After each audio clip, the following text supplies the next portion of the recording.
4, So 5, you're 6, keeping it 7 original, like, boards. for a reason, right? Yeah, yep, yeah. We kind of So you leaned like into the the whole vintage retro. look. Yeah, You yep. like the whole vintage retro. Leaned okay. heavy in on that. So a lot of times these actually give us a lot more problems than the pin setters, because what do you think stands a better test of time? 1961 industrial machinery or 1989 electronics? 61. You know?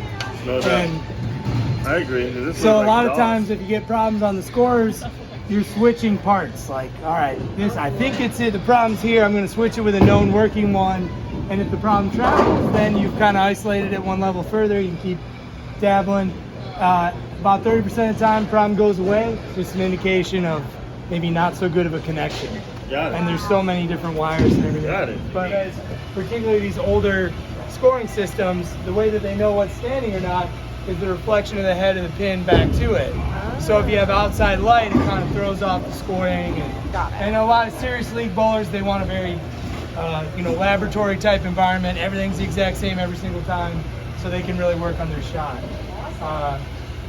Earlier models had, see where there's this little bicycle reflector and there's a laser. That's where it would shoot and it would read the score, and then it would hit the back curtain of the machine, and that would make the machine cycle, and the score would read a score.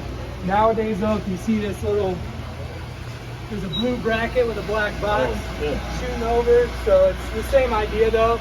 It's when the beam is broken, that's how it knows to read a score when the machine gets either 44 degrees or 144 degrees. That's either first ball or second ball, and it reads the score, and that gives as much time as possible for the pins to fall. You guys can all stay right behind me. I'm going to use my foot. You guys definitely don't do that. It's going to come down, pick up whatever's there. It's first ball. The machine has no idea what's in there or not. Sets them back down. If you look right here where I'm shining my light, there's like a little flapper, and when the butt of the pin hits that, that tells, this guy's called the turret, that tells the turret to go ahead and advance one pin position. And then under that little flapper, there's two kind of fingers that are sort of bronze looking, and they're saying, is the deck up, is the deck empty?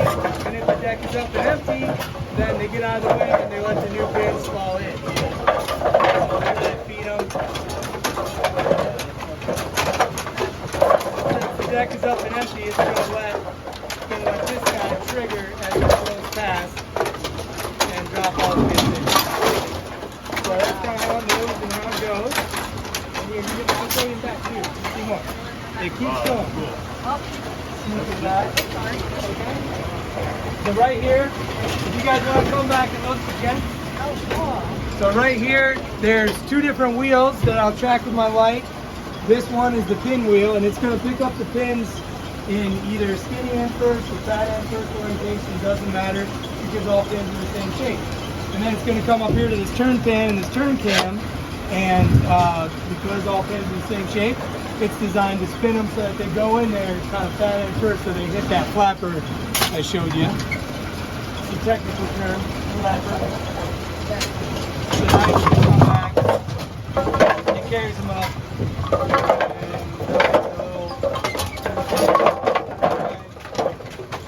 So that's the pin wheel.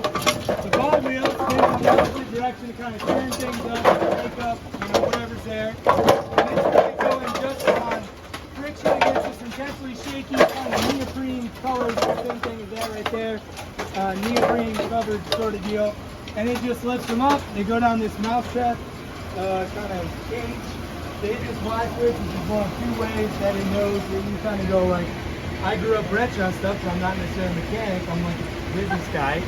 But you don't have to be an excellent mechanic when you got 15 examples that are working great and one that isn't. You can kind of go, which one of these things does not belong?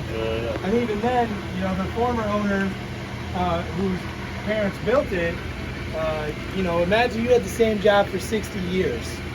You'd have stuff figured out, so he had a good system, especially on the mechanical side of things, how to keep track, okay, this is my 7 belts, I'm grabbing the second to last one, I better order more, what's the part number?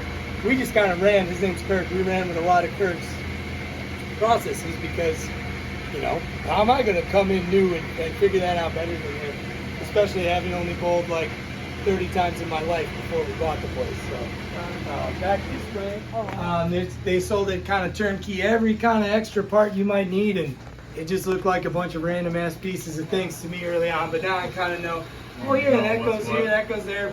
Basically, once the problem happens, I have to fix it. I kind of learn how to do it. This room was actually a fireproof room. So see how that metal thing there is on an angle?